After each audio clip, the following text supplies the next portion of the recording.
कब कहे सिलावट पे सिलावट पे छुड़िया फोरल हुए जान, सिलावट पे छुड़िया फोरल हुए जान, अपना राजा जी के दिलवा काहे फोरल हुए जान।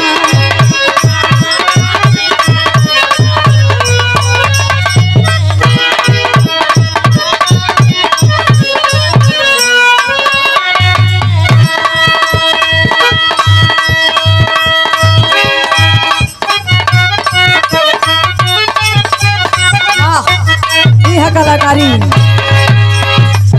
गीत रहा, लेकिन अतिथि जी के स्वागत में सम्मान में हम तना फूल के हार लेके आई बानी, बस अपने गीतन के हार परिणावे के कोशिश करत बानी।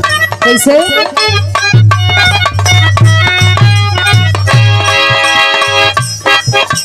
स्वागत में अर्पित बासु मनवा,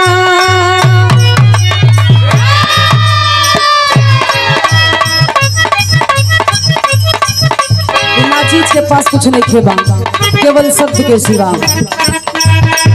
स्वागत में अर्पित बासु मनवा, दर्शनमा पाके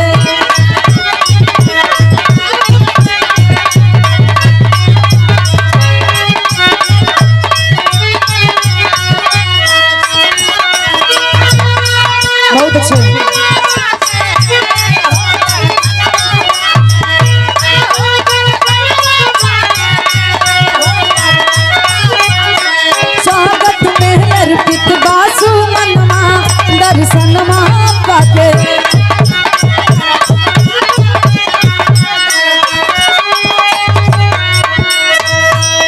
ऐसे अतिथि का, ऐसे माननीय प्रमुख जी का इस धरती पर आगमन हुआ है, जिनकी देन है इस क्षेत्र के लोगों के लिए एक नया जीवन मिली, एक नई राह मिली।